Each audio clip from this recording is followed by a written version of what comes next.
We are gonna be making some raw pecan pie bars. We have got some medjool dates, which are basically nature's candy, pecans or pecans, pecan butter, vanilla extract that we're gonna just throw into our food processor. Now for our filling, I've got my prepared pan over here, some more pecan butter, coconut sugar, coconut oil, we've got some cinnamon, maple syrup, applesauce, and almond milk. starting with our medjool dates.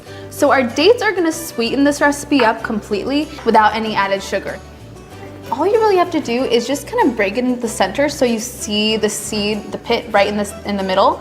Pull it out and then just toss it into your food processor. Just me and my dates hanging out. And then the next main ingredient that we're gonna add to our food processor are pecans. Pecans are great because they add like a nice sturdiness to this crust, but in conjunction with the dates, it's like, y'all. 1 tablespoon of pecan butter in here, some vanilla extract. Got a little vanilla in here. Pulse this till it's all combined. You just want small bits. Again, you don't want it to be fully pulverized because you want some texture in the crust because that's gonna really pair well with the filling that we're gonna make later. Oh, did I forget the salt? Oopsies! Adding salt to sweets also brings out the sweetness a little more too. So now that it's pulsed a little bit more, I wanna add a little bit of cinnamon just to add some nice spice in there, and then we'll pulse it.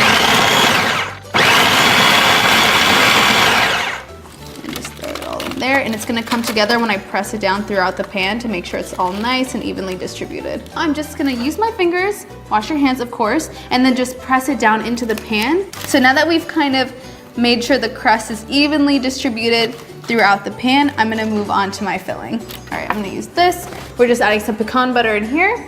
Then we're gonna just use a little bit of coconut oil as well. This filling is a little addictive, so you've been warned. Some coconut sugar, which is my favorite unrefined sweetener. It acts really like sugar in any recipe. Okay, we're gonna do a little pinch of cinnamon.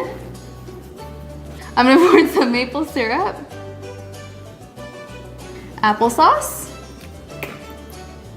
and then just a little bit of almond milk, not too much, just a couple of spoons, just a splash, just to help it blend. And now just a little pinch of salt. I'm just gonna blend this all together till it's nice and smooth.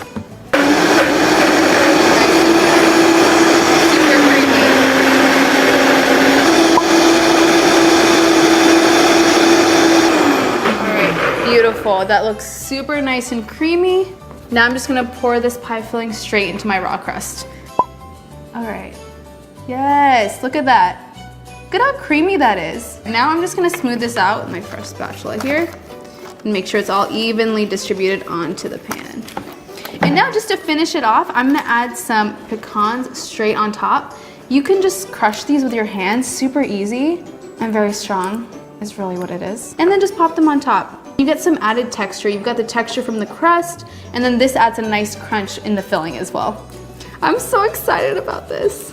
We're gonna put this in the freezer for 4 to 5 hours, which I understand feels like a lifetime, but it's gonna be so worth it. It's gonna set really nicely, and then you're gonna be able to slice it into these amazing pecan pie bars. Look at them, I missed you. Realistically, I could just eat this whole thing like a sandwich, but I don't know if that'd be frowned upon or not.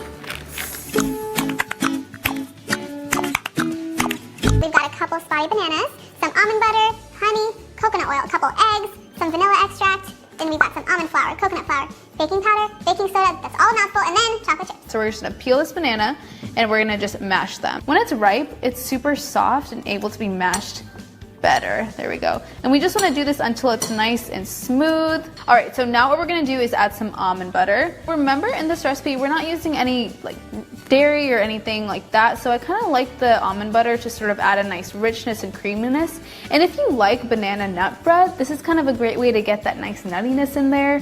And then I'm just gonna mix this until it's nice and smooth and get it all in there. I've got 2 eggs here. Good. That was really great. I don't have any shells in there. Making progress. And then I'm just gonna beat this with a fork. Get a little nice wrist workout in there. And then I'm just gonna combine it with the rest of my wet ingredients. I wanna make a note about this honey. This is the only sweetener that we're adding in this entire recipe. It's just a little bit because the sweetness is all gonna come from these ripe bananas. We're just gonna put a little bit of coconut oil in there and then some vanilla extract. And then I'm just gonna mix all of these wet ingredients together and then just pour that in there. Perfect.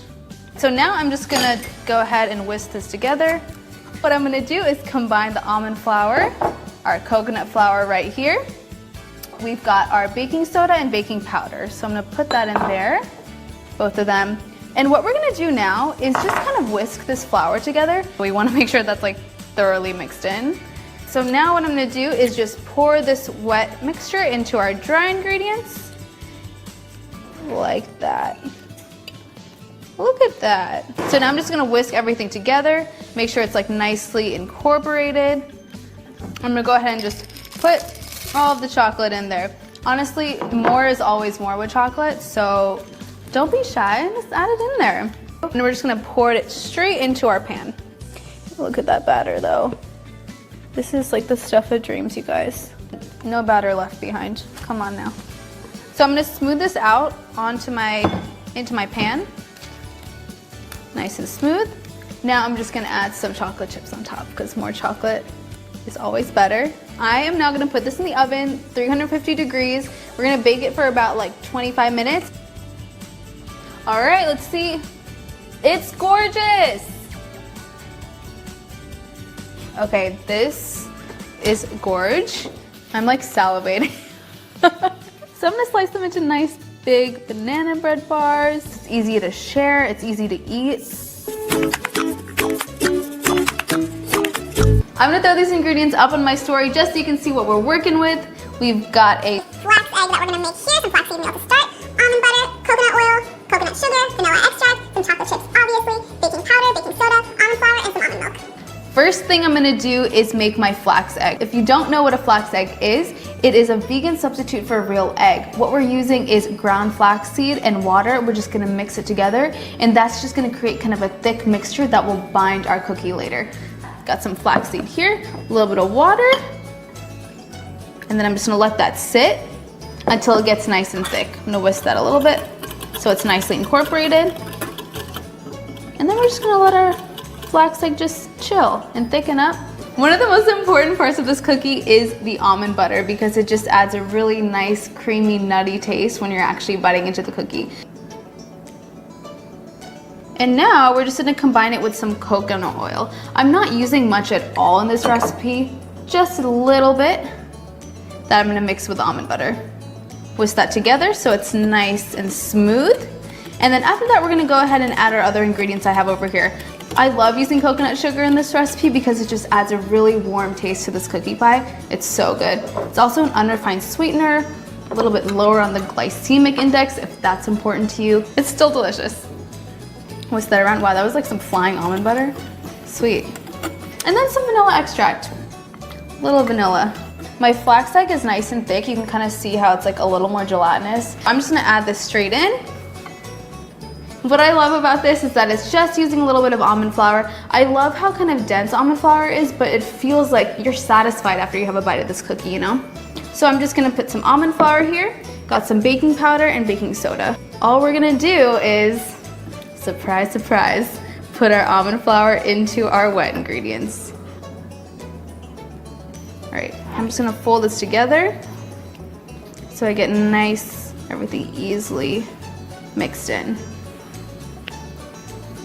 And then about now, I'll just add a little bit of almond milk just to help it mix. Not too much, just a little bit. You don't want it to be too liquidy of a batter, just a little splash.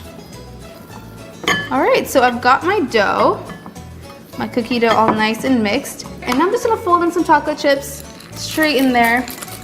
Okay, so I'm just gonna spread it in my little skillet here. And then what I'm gonna do is just add some more chocolate chips on top. That way too, when you're taking the photo, you've got all these flying chocolate chips. You've got some just nice chocolate on top. I'm just gonna put it into the oven and bake it for about 25 minutes. Bye. Okay, this is the moment I've been waiting for my entire life. My cookie pie is ready. I'm gonna pull it out of the oven. Look at this, babe. Oh my God.